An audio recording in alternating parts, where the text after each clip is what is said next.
Hi, and welcome back to CNN Evening News. We all know that Michigan is in the middle of an economic crisis.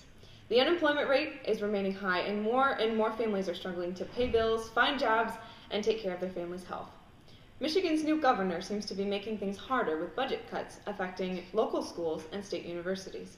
Many people are asking the question, how can our economy improve when schools cannot afford to operate and our children are not being properly educated? Many schools are losing funding from the state thanks to Governor Rick Snyder's new budget plan, but is that really the problem? Is Michigan spending too much on education as it is?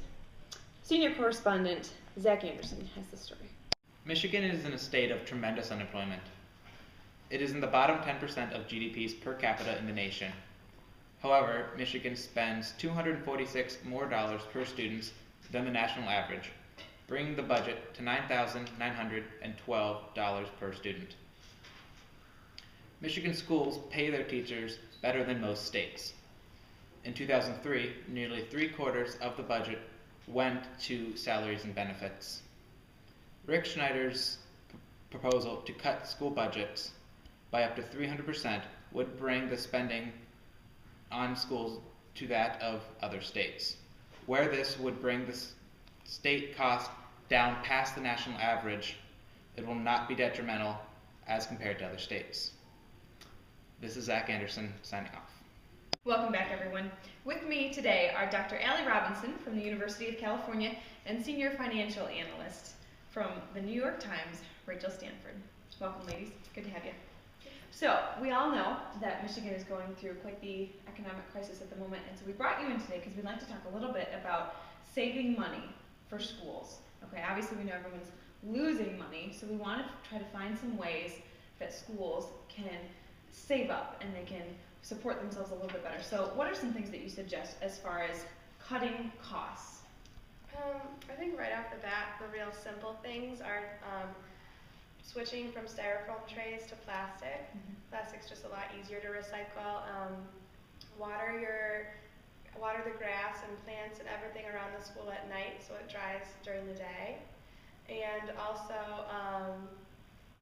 also replace any towels or paper towels that you have in your bathrooms with hand dryers. Okay, so to cut down on the cost of paper products. Yeah. Right? Okay. And what are some of the benefits that you would say? I know a lot of schools are trying to cut their extracurricular activities. Is there any benefit to that? I think it's very positive. Schools can hire on-demand employees for driving students to different places. It's a standard payment, and no salaries will have to be given out to bus drivers, as well as benefits. They can cut those. We can cut taxes, and interview processes will not be needed in order to hire new bus drivers. Good. So overall, it's one flat rate, and there's no adding things together. It's just send your money to the company, and then the company takes care of all the hard work, basically. Yep. Okay. And what about cutting extracurricular activities? I know it's something that a lot of schools have tried, and there hasn't been a lot of positive feedback, but what are the benefits of cutting extracurriculars, or why would a school do that? Or what are some ways that they can prevent extracurriculars from being cut? Well, I think there's kind of a bad rap with cutting extracurricular activities. That's really not what the schools are trying to do. It's basically they're trying to get just the teams as a whole to raise their own funds. So pretty much they're going to pay for their own equipment, their own transportation, maintenance costs, and if they're not successful and cannot do that, then they will get cut. So you're suggesting that the individual teams, go out and do their own fundraisers so that they don't have to take money from the schools, but they earn money through the community. Correct. Say that's what you suggest. Okay, Yep. Wonderful. And what are some ways that public schools in particular, or universities as well, can go green? Obviously we all want to do what's best for the environment, but we also want to do what's affordable for schools in our current economic state. So what do you suggest? Schools can install energy saving lightings. They can keep their doors and windows closed during the day so that the thermostats can work on their own. Okay. And as well as the watering the lawn and stuff. Okay. During the day. Great. During the night. During the night, because that keeps the water from just evaporating. That way the grasses watered, and it doesn't have to be watered as often. Is that correct? Yep. Okay. Making sure I got my agricultural facts down here. All right. So we've talked a little bit about saving money for schools, and now I'm going to send it over to you, Ellen Meineke, as to how schools can raise money. Thanks, Amber. I'm here with Tara from Blue Water Elementary. What are some fundraisers you already have in place at your school?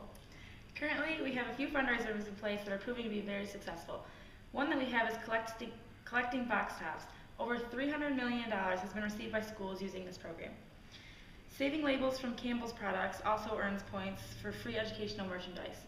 Can drives is a fundraiser that we use a lot throughout the year because people always have extra cans that they can donate.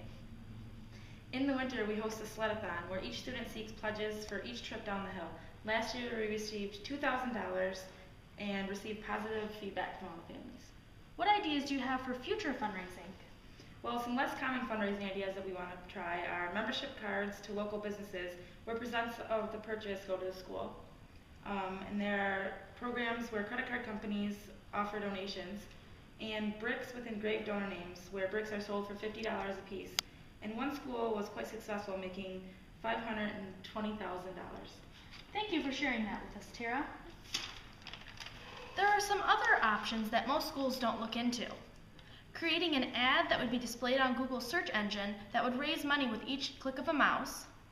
Online rewards programs that offer an option to donate to a list of charities or schools. Examples of this is Coke Rewards Program, Blue Points from Blue Cross Blue Shield, or survey sites. A third option is product vendors who offer scholarships along with school funding opportunities. An example of this would be a student who enters and wins a prom attire fashioned out of duct tape and earns $3,000 for their school. Back to you, Amber. Thank you, Ellen. As you can see, folks, there are lots of things that both the public and the private schools and the universities can do to help stimulate their school funding in this economic crisis. From everything to watering the grass at night to raising your own funds for your school sports, there are things that schools can do to raise money, save money, and have a better quality education for their kids. Thank you. Have a good night.